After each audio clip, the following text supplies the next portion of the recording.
සිත් සුව කැඳු අප මහා ලෝතුරු බුදු පියාණන් වහන්සේ බුද්ධත්වයෙන් පසු තම නෑදෑ හිතවිතවන්ට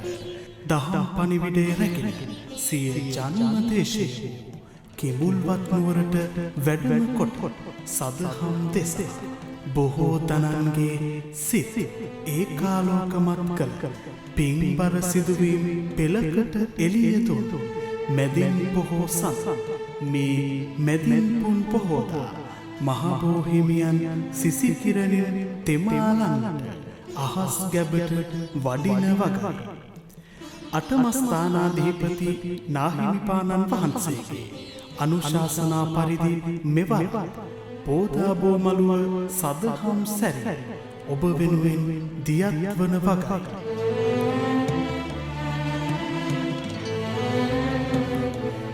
එදින උදෑසන සිල් සමාදන් කරවීම සහ සම්බුද්ධ පූජාව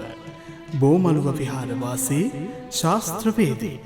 පූජ්‍ය ගල්වඩුආගම ධම්මානන්ද හිමි උදෑසන ධර්මදේශනය වයඹ පළාත් නියෝජ්‍ය අධ්‍යාපන අධ්‍යක්ෂ පිරිවෙන් තලාව ඥානෝදය පිරිවෙන් විහාරයේ විහාරාධිපති පූජ්‍ය මැණික්හින්නේ ධීරානන්ද නාහිමි දහවල් සම්බුද්ධ පූජාව බෝමළුව විහාරවාසී රාජකීය පණ්ඩිත පූජ්‍ය තිබ්බටුවැවේ වජිරඥාන හිමි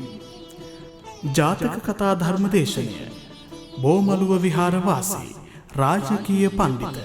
පූජ්‍ය අංකුඹුරේ රේවත හිමි ධර්ම සාකච්ඡාව පන්සල් ගොඩැල්ල ගල් අමුණ ශ්‍රී සුගත බිම්බාරාමාධිපති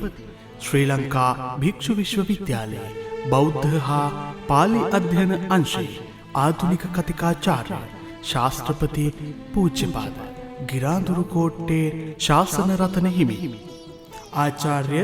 ඊ.එම්. ධර්මවර්ධන මහතා සමග